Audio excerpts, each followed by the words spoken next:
কইলাম, যদি যদি অনলাইনে শুধু ডিবেট করে, বাংলাদেশে কে আছো ডিবেটম্যান, শক্তিশালী প্ল্যাটফর্ম তাকে বলো আমার সাথে বসার জন্য।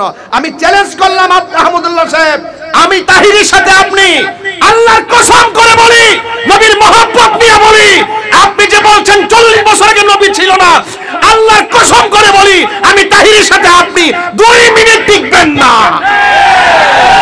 2 মিনিট টিকবেন না। যদি আপনি টিকেন, যুক্তি দিয়া দলিল দিয়া এই মাইকের স্পিকার আমি ছেড়ে দিব ইনশাআল্লাহ, বলে দিলাম। ওয়াজের মাঝে আমি কথা বলবো না। তাহিরি এত সোজা মানুষ না, তাহিরি এত অশিক্ষিত কেউ না।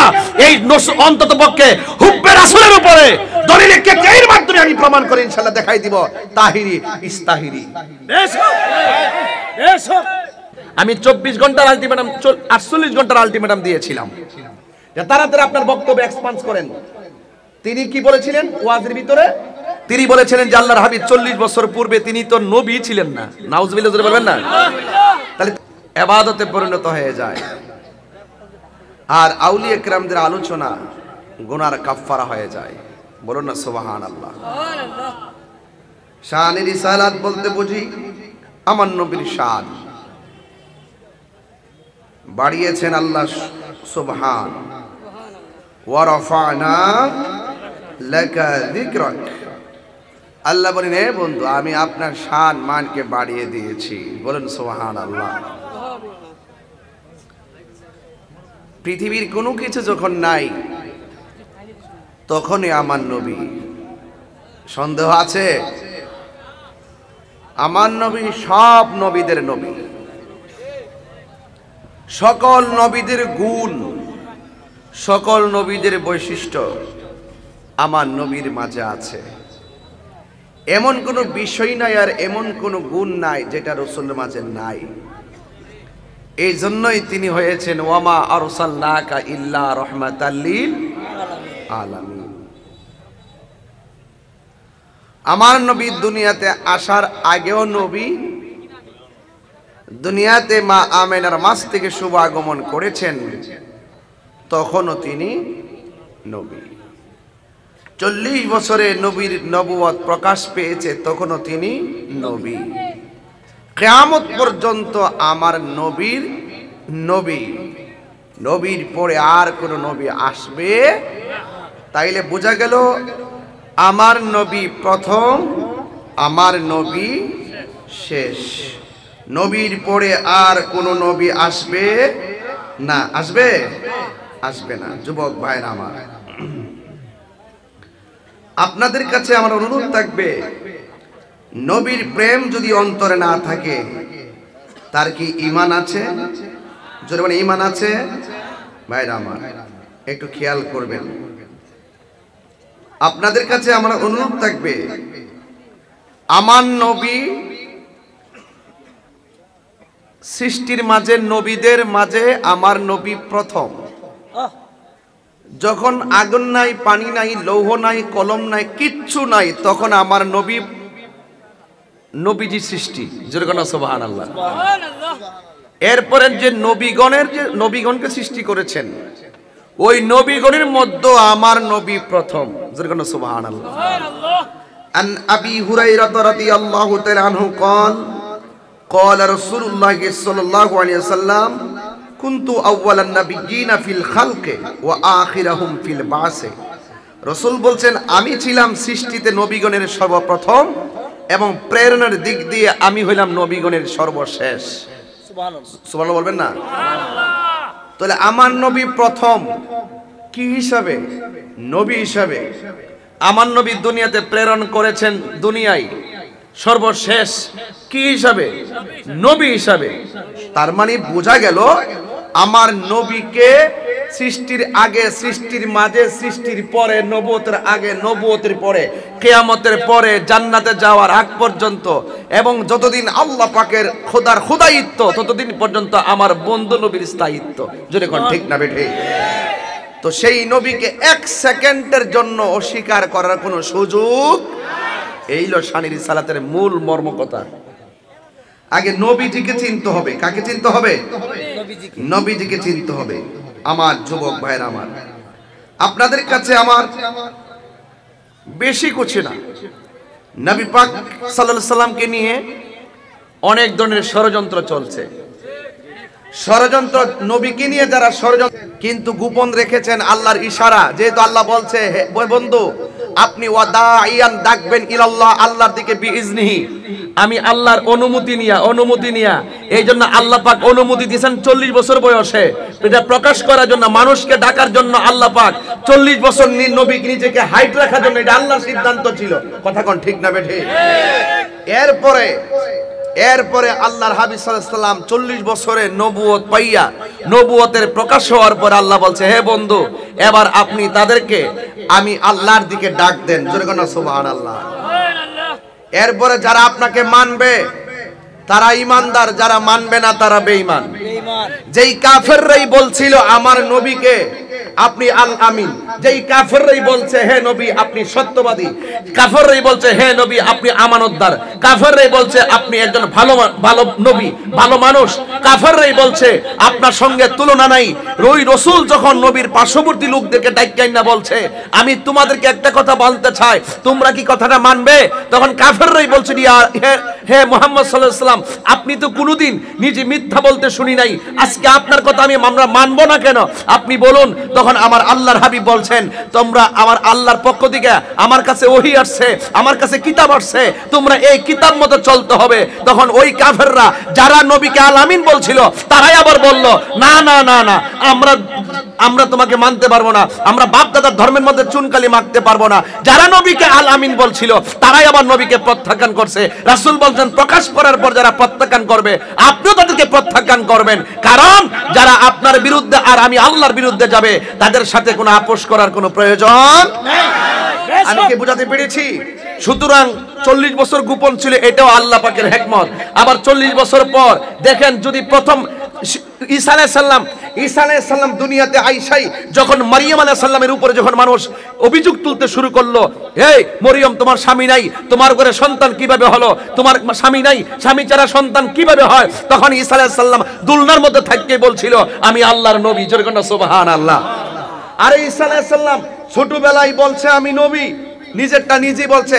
তো সুতরাং প্রত্যেক নবীগণ দুনিয়াতে এসেছে নবী হিসাবে, আর ঈসা আলাইহিস সালামকে তো ওরা ভূমিষ্ঠ হওয়ার পরে মানে নাই। ঈসা আলাইহিস সালাম শৈশবে বলেছেন যারা নবীজিকে এত বিশ্বস্ত হওয়ার পর 40 বছর পরেই কয় আমরা মানি না, ঠিক আছে, এদেরকে যদি শৈশবে বলতেন রাসূল তাইলে তারা কি মানতেন? ওই প্রেক্ষাপটে কি এমন ছিল? ওই প্রেক্ষাপটে এমন ছিল না।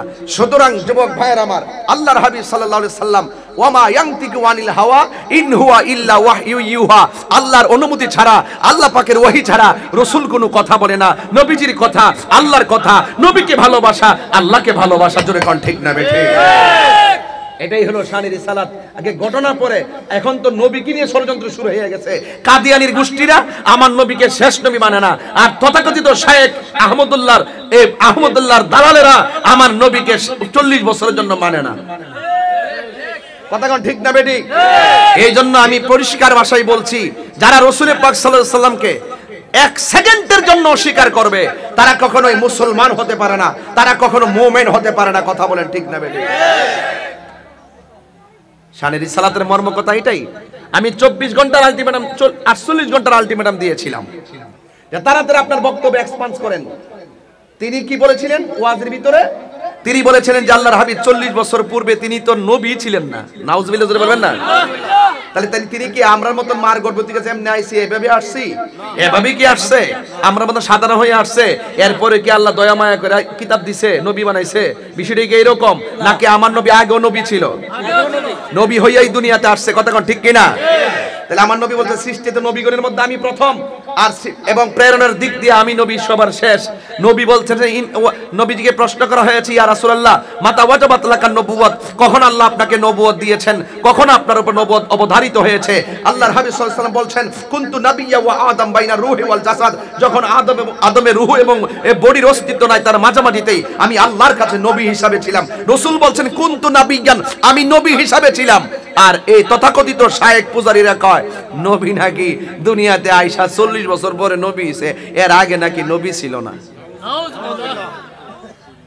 আমি ভুল ধরলাম কোথায় আর তারা বলে কোথায়? আমি বলছি 40 বছরে নবুয়ত প্রকাশ পাইছে, ওকে, যেটা নির্ধারণ ছিল এটা প্রকাশ পাইছে, কিন্তু এর আগে নবী ছিল, এর আগে নবী ছিলেন।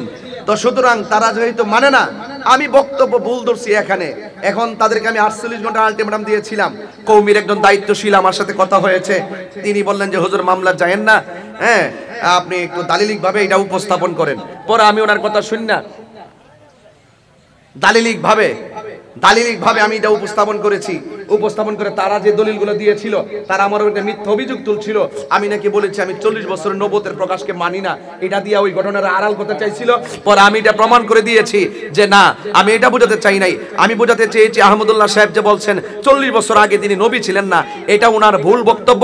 এটা ভুল বক্তব্য, ওনাকে ক্ষমা চাইতে হবে। প্রয়োজনে মদিনা যায়া নবী রওজা পাকের সামনে যায়া চোখের পানি ফেলায় ক্ষমা চাইতে হবে, আর না হইলে বেঈমান হয়ে কবরে যাবে।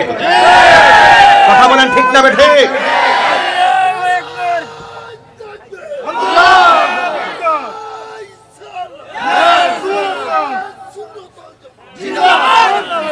এখন শায়েখ পূজারীদেরকে বলতে চাই, এটা নিয়েও তারা অনেক অভিযোগ তুলছে। তাহিরি যা করে তাই করে, চাপাবাজি করে, 48 ঘন্টার পরে গেল না কেন? আমি কিন্তু কওমির একজন হুজুরকে সম্মান দিয়ে যাই নাই। এরপর আবার একটা একাডেমিক দলিল দিছি, দেওয়ার পরে যেহেতু তারা গুড়াই গেরা ওই কৈতিক, পরে ভাবলাম যে না, মামলার যে এজাহারটা আমি রেডি করছিলাম, এক আহমদুল্লাহ সাহেব অপরাধ করছে, আমি ভাবছি যে তার নামে শুধু মামলা দিব। কিন্তু এখন দেখতেছি তার পক্ষে অনেক ধরনের দালাল বাইরিছে, হাইব্রিড দালাল। কথা কন ঠিক না বেঠে? এই দালালগুলো যখন বের হইছে, এখন দেখলাম যে আমার এজাহার আরো ঘুরাইতে হবে, তার বক্তব্যকে যারা সমর্থন করবে তাদেরও তো মামলার ভিতরে ঢুকাইতে হবে। কথা কন ঠিক না বেঠে? এই জন্য আমি একটু সময় নিতেছি।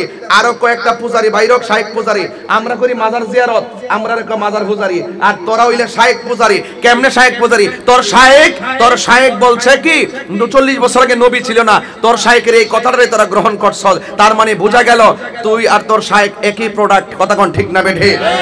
এই জন্য আমরা এজাহার আরো বড় করব, প্রয়োজনে রাষ্ট্র প্রধানের সহযোগিতা নিব। কারণ এই বাংলার জমিনে 360 আউলিয়ার এই বাংলাদেশ, আউলিয়া কেরামের বাংলাদেশে আমার নবীকে অস্বীকার করবে, এই স্পর্ধা কার আছে সেটা আমরা দেখতে হবে। কথা কোন ঠিক না বেঠে? আমি ধন্যবাদ জানাই সুন্নি উলামায়ে কেরামদেরকে, সকল পীর মাশায়েখদেরকে। এখানে সব গণনার সুন্নি পীর মাশায়েখ মসলক নিয়ে যত দ্বন্দ্বই ছিল, কিন্তু এই জায়গাতে তারা এক হয়ে গেছে। ইনশাআল্লাহ আমরা এই এজেন্ডা নিয়ে সামনে বাড়লাম। ইনশাআল্লাহ আমরা দেখব এই দেশে কারো তো স্পর্ধা, যারা আমার নবীকে 1 সেকেন্ডের জন্য অস্বীকার করতে চায়, 1 সেকেন্ডের জন্য নবীর উপর আঙ্গুল তুলে কথা বলতে চায়, সেটা আমরা দেখতে হবে। এই বিষয় যদি হৃদয়ে ধারণ করতে পারেন, আজকের শানে রিসালাতের আলোচনা সার্থক হবে। কথা কোন ঠিক না বেঠে? আরে নবীকে নবী হিসাবে, চেতনা হিসাবে লালন করতে হবে, এরপরে ঘটনা বলতে হবে। কথা কোন ঠিক না বেঠে? ওরা দালাল, ওরা কি করছে জানেন? দলিলে যখন হেরে গেছে আমার সাথে, দলিলে যখন পারে নাই, তখন শেষ পর্যন্ত কি করলো, আমার আগের জিকির এবং আমি কি লাগে ওয়াজে আমার স্ত্রী ফোন ধরে কথা কইছি, এই ডাইনা ভাইরাল করতেছে, এবং আমি আমার জিকিরকে নিয়ে আছে তারা এডিটিং করে বিভিন্ন গান টান ঢুকাইছে, এইগুলোরে ভাইরাল করতেছে। এখন মনে করছে যে আহমদুল্লাহ সাহেব বাঁচাইতে যায়া, দলিলে হারতে যায়া এখন ব্যক্তি আক্রমণ শুরু করছে, সাইবার অ্যাটাক শুরু করছে, ব্যক্তির উপর আক্রমণ শুরু করছে। আহমদুল্লাহ সাহেবের সাথে আমার কোনো ব্যক্তিগত দ্বন্দ্ব না, আহমদুল্লাহ সাহেবের সাথে এটা ইমানি দ্বন্দ্ব, এটা ইমানি দ্বন্দ্ব। একজন ভাই আমার ফোন করে আপনাদের মসলকের অনেক অনেক লেখনী তো আছে এইরকম, এই কথা বইলে গেছে। আমি ওনারে বলছিলাম যে আপনি লেখাটা পাঠান। আমি আবারও বলি, আমার মসলক কেন, আমার বাবাও যদি আমার নবী পাককে 1 সেকেন্ডের জন্য যদি অস্বীকার করতো, আমি আমার বাবাকে ত্যাগ করে দিতাম। কথা কোন ঠিক না বেঠে?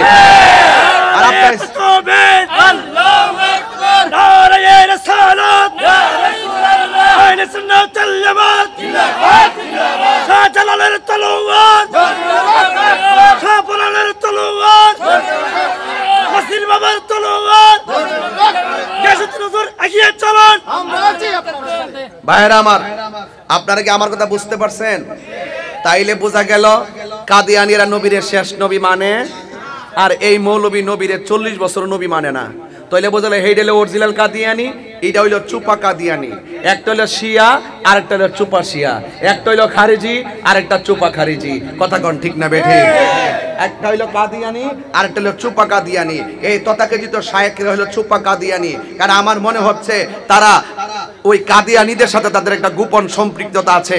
এই জন্য তাদের বিভিন্ন বিষয় নিয়ে আমি সরকারের কাছে বিভিন্ন ধরনের চ্যালেঞ্জ ছুড়েছি। তাদের স্বচ্ছতার ব্যাপারে, তাদের আকীদার এই সমস্ত বদ আকীদার উৎস কোথায় থেকে, তাদের চলাফেরার উৎস কোথায় থেকে, আমি সেটার কারণ দর্শাবার জন্য লিগ্যাল নোটিশ প্রস্তুত করতেছি ইনশাআল্লাহ।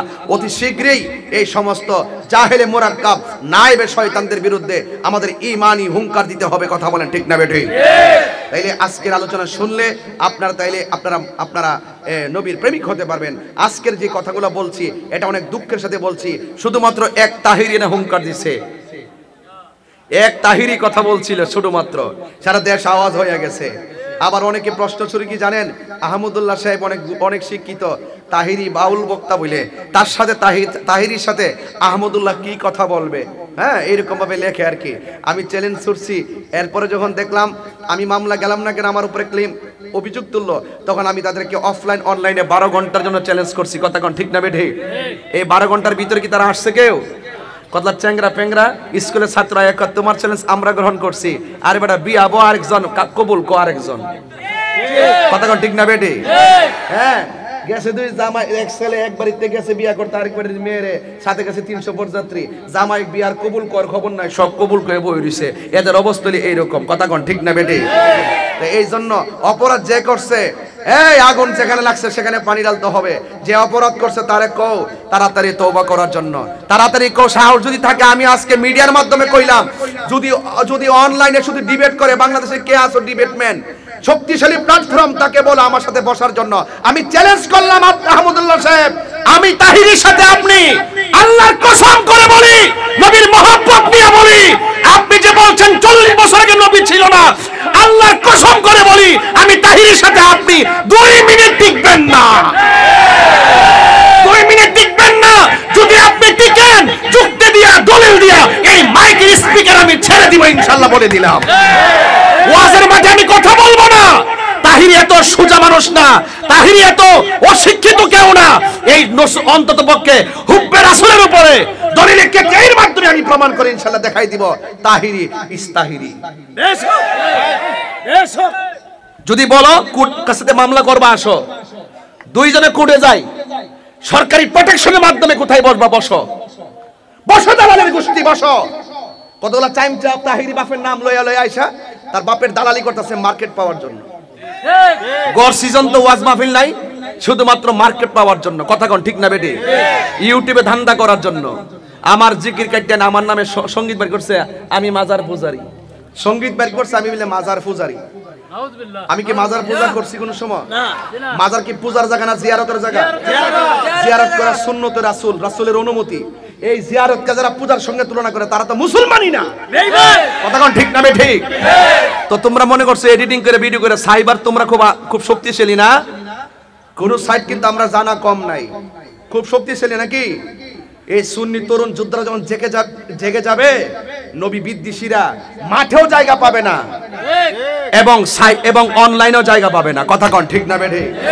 সবাই এক থাকবেন। অতি শীঘ্রই যখন নবী বিদ্বেষীদের বিরুদ্ধে ডাক দেওয়া হবে, আপনাদের কি মাঠে পাওয়া যাবে? অনেকে আবার বলে হুজুররা লাগছেন কেন?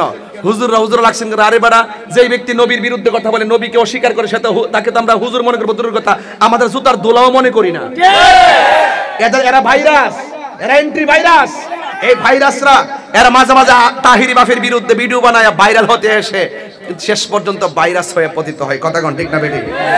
এই ভাইরাসদের সাথে আর এই সমস্ত নবী বিদ্বেষীদের সাথে আমাদের কোনো সম্পর্ক নাই। আমি মাননীয় প্রধানমন্ত্রীকে বলবো, আমি জানি আপনি অনেক বিচক্ষণ, আমি জানি আপনি রাষ্ট্রের উন্নতির খবর যেমন রাখেন, ধর্মের জায়গাটার খবর আপনি রাখেন। কারণ আপনার বাবা জাতির জনক বঙ্গবন্ধু শেখ মুজিবুর রহমান, তিনি কিন্তু ইসলামী ফাউন্ডেশন প্রতিষ্ঠা করেছেন, মাদ্রাসা বোর্ড প্রতিষ্ঠা করেছেন, এবং তিনি ধর্মের জন্য তিনি কিন্তু নিবেদিত প্রাণ ছিলেন। তিনি কিন্তু একমাত্র ব্যক্তি যিনি বলেছিলেন ইনশাআল্লাহ, তিনি অবিচল আস্থা তার ভিতরে ছিল। আপনি জানেন আমি কি ব্যাপারে কথা বলতেছি। আপনার কানে যদি যায়, আপনি তলব করে দেখবেন, আমরা স্বাধীনতার সপক্ষের মানুষ, মুক্তিযুদ্ধের চেতনার মানুষ, আর ওরা দেখবেন স্বাধীনতার বিরোধী যারা রয়েছে তাদের সঙ্গে তাদের গোপন সম্পর্ক রয়েছে। কথা কোন ঠিক না বেটে? ঠিক আছে, তাদের কাজ কিন্তু ধর্ম না, তারা ধর্মকে ব্যবহার করে নিজের স্বার্থ হাসিল করে এবং বিভিন্ন উস্কানি দিয়ে ধর্মের সম্প্রীতিকে বিনষ্ট করে এবং রাষ্ট্রের সৌন্দর্যকে বিনষ্ট করতেছে। কথা বলেন ঠিক না বেঠিক? এজন্য আপনাকেও বলবো এই সমস্ত বক্তাদেরকে আপনি থামান, এদেরকে ডাকেন, এদেরকে আইনিভাবে ডাকেন। যারা আমার নবীকে বলবে আমরা নবীকে 40 বছরের জন্য মানি না এবং 40 বছর তিনি নবী ছিল না, আমার নবীর উপরে এত বড় কথা তো হিন্দুরও বলে নাই। ওই দিন দেখলাম এক হিন্দু মুরব্বী বলতেছে আমি হিন্দু ধর্ম হতে পারি কিন্তু মুসলমানদের ধর্মটা আমার ভালো লাগে, মুসলমানদের ধর্মের মধ্যে এমন একজন নবী যিনি রাহমাতুল লিল আলামিন। আর হিন্দুরও তো এই কথা বলে না, অন্য ধর্মের হলো নবীকে সম্মান দিয়ে কথা বলে। তাদের গ্রন্থের মধ্যে নবীর প্রশংসা অনেক শ্লোক আছে যেগুলো আমরা পড়ি দেখি। কথা কোন ঠিক না বেঠিক? এত বড় স্পর্ধা বোঝা গেল তারা নিঃসন্দেহে গোপন একটা এজেন্ডা বাস্তবায়ন করার জন্য মাঠে কাজ করতেছে। সুযোগ পেলে তারা ধর্ম শেষ করবে, সুযোগ পেলে তারা রাষ্ট্র শেষ করে দিবে। কথা কোন ঠিক না বেঠিক? ভাইয়ের আমার, এবার আসুন আমরা নবীকে জানের চাইতে কম ভালোবাসি না বেশি ভালোবাসি? আরো যেরকম কম ভালোবাসি না বেশি ভালোবাসি? আমরা নবীর জন্য জীবন দিতে রাজি আছি না নাই? আল্লাহর হাবিবের সাহাবীরা নবীর জন্য জীবন দিয়েছে কি দেয় নাই? ভাইয়ের আমার, পরিষ্কার কথা হলো বাঁচতে হলে নবী নিয়ে বাঁচবো, মরতে হলে নবী নিয়ে মরবো ইনশাআল্লাহ। আমার নবী সবার শ্রেষ্ঠ নবী, আমার নবী সৃষ্টির সেরা, सबसे औला व आला हमारा नबी, सबसे बाला व आला हमारा नबी, जिसका कोई सानी नहीं वो नबी हमारा है, मुस्तफा की आजमत का हद है ना किनारा है। रसूल पाकेर शान এত সুমহান যার মহব্বতের কোনো সীমানা নাই, রসুলের শান এত মহান যার কোনো দ্বিতীয় নাই। রসুল সবচেয়ে আউলা ও আলা, সবার ঊর্ধ্বে এবং সবার সেরা। কথা বলেন ঠিক না বেঠিক? তাহলে কারা কারা নবীর পক্ষে আছেন একটু দুই হাত তুলে স্লোগান তুলবেন ইনশাআল্লাহ।